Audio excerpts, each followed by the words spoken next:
उसका कारण यह है कि एक बार क्या हुआ कि जब भागीरथ जी गंगा मैया को लेकर इस धरती पर आए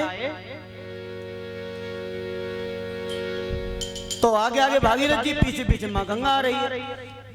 अब जब माँ गंगा आ रही है तो स्वाभाविक बात है कि बहुत वेग तेज है और आवाज भी बहुत ज्यादा हो रही है, और रास्ते में जो पड़ेगा वो तो बहेगा, वो तो सीधे सिद्धांत। तो रास्ते में जहानु ऋषि का आश्रम पड़ा और वहां उनके आश्रम में सभी ऋषि यज्ञ कर रहे हैं, पूजा कर रहे हैं, पाठ कर रहे हैं। तो जैसे ही माँ गंगा आई तो सबकी पूजाओं में, सबके यज्ञों में विघ्न पड़ा, और जब विघ्न पड़ा तो सभी जो ऋषि थे झानु ऋषि के आश्रम में, सभी जाकर झानु ऋषि से कहा कि प्रभु ऐसे से माँ गंगा आई है और हमारे यज्ञों में, हमारे पाठों में विघ्न पड़ रहा है। उन्होंने कहा चिंता मत करो।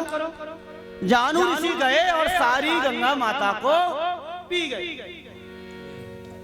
भागीरथ जी ने पलट के देखा कि ये क्या हुआ भैया, अभी तो गंगा मैया आ रही थी, कहाँ चली गई? किसी से पूछा प्रभु गंगा माँ कहाँ गई? बोले वो तो झानु ऋषि पी गए। अब चूंकि शास्त्र ये भी कहते हैं कि झानु ऋषि ने अपनी जंगा से उसको निकाला, और एक जंगा का अर्थ कान भी होता है। जंगा जो यह होती है, ये जंगा का इसका अर्थ कान भी होता है। तो झानु ऋषि ने जो हमने अपने पूज्य चरण के मध्य बैठकर, उनके चरणों में बैठकर जो सीखा है वह आपसे बता रहे हैं कि जब झानु ऋषि ने उस माँ गंगा, जब भागीरथी जी ने प्रार्थना की तो झानु ऋषि ने अपने सीधे कान से गंगा माता को प्रवाहित किया। जब कान से प्रवाहित किया, और यही सबसे बड़ा कारण है कि जो हमारा जनेऊ है उसको हम सीधे कान से लगाते हैं। क्यों?